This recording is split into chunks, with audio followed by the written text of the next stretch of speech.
In the meantime, anti-pollution movements began to gather momentum.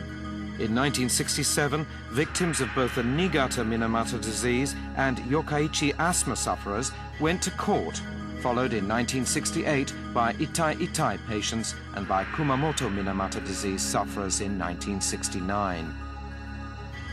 In May 1968, the Ministry of Health and Welfare officially admitted that Itai Itai disease is caused by chronic cadmium poisoning. The only possible source of the cadmium is effluent from the Kamioka mine, located on the upper reaches of the Jinzu River. Also, in September, it was scientifically proven that the organic mercury compound which caused Minamata disease came from effluent from the Chiso factory. 10 years had passed since the announcement that toxic chemicals were the cause of the disease. Local fishermen demanded compensation for the damage. The protests spread throughout Japan, and finally waterborne protests by fishermen closed the sea lanes, denying access to the factory. Grassroots protests against pollution became more intense. In December 1970, the so-called anti-pollution diet session enacted and amended 14 pollution-related laws. The controversial harmonization provision in the Basic Law for Environmental Pollution Control was deleted.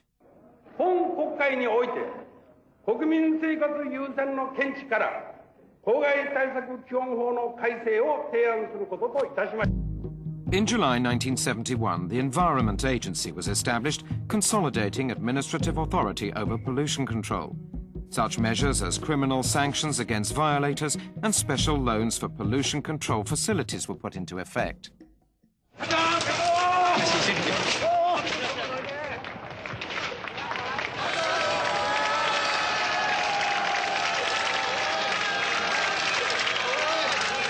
Between 1971 and 1973, the courts found in favor of the plaintiffs in the 4 major pollution cases, thereby clarifying the company's responsibility for damage to health.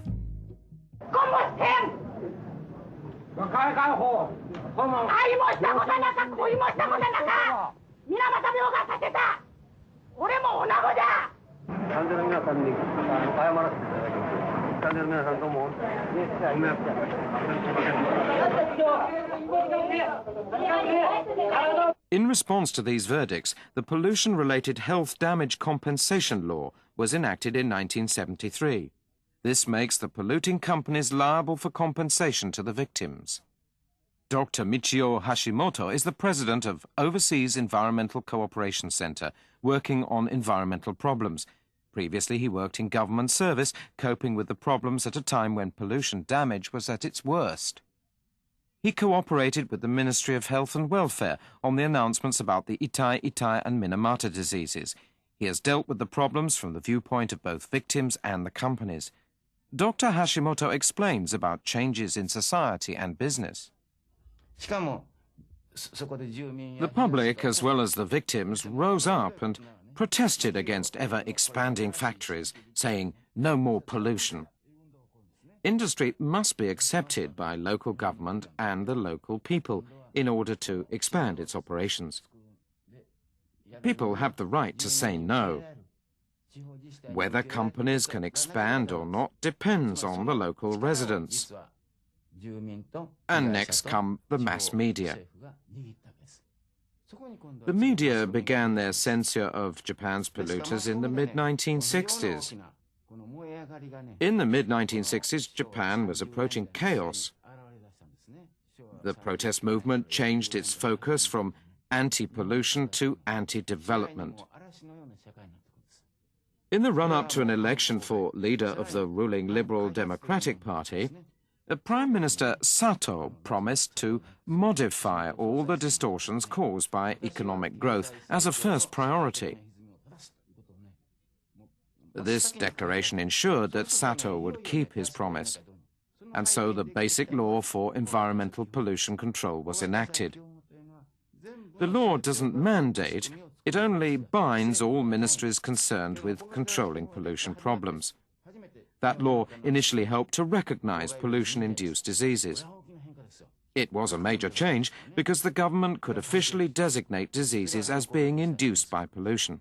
The next was establishing environmental standards, which led to pollution control. A budget was allotted for research into pollution, and we began to collect scientific data. A number of pollution control devices were developed. The flue gas desulfurizer is one of them. The flue gas desulfurizer removes sulfur oxides from flue gas. Through the action of sulfur on lime and water, harmless carbon gypsum is the final product of this device. A technique for burning called the fluidized bed was developed as a less expensive alternative. Unlike previous systems, there is no need to set the desulfurization system outside the boiler. By spraying lime into the boiler, sulfur oxides react with the lime at the time of incineration. Selective catalytic reduction removes nitrogen oxide from flue gas. It resolves nitrogen oxide into water and nitrogen by using ammonia and a catalyst. Various wastewater treatment facilities were developed in order to remove harmful substances from wastewater. Let's hear again from Dr. Hashimoto on how the companies reacted to costs incurred by pollution control. The anti-pollution diet of 1970 greatly modified the law.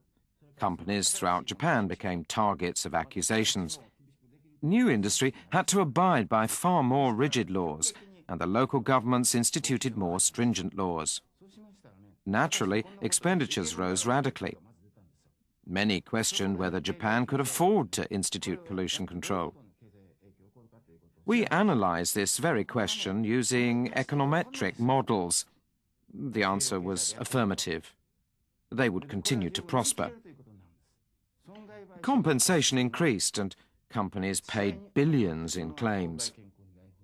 The compensation law requires industry to succor victims until their recovery or death. Industry began setting severe standards which required expensive plants.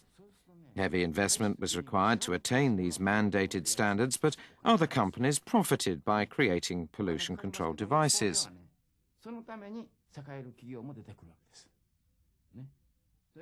Such costs naturally filtered through to retail prices. Two separate questionnaires established the fact that consumers were willing to accept price differentials caused by the installation of anti-pollution measures. Industry was faced with cost rationalization for pollution control, production, and energy efficiency measures.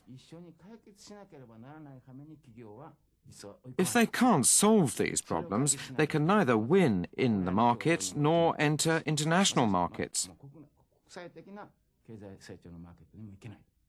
By the early 1970s, industry leaders were racking their brains for solutions.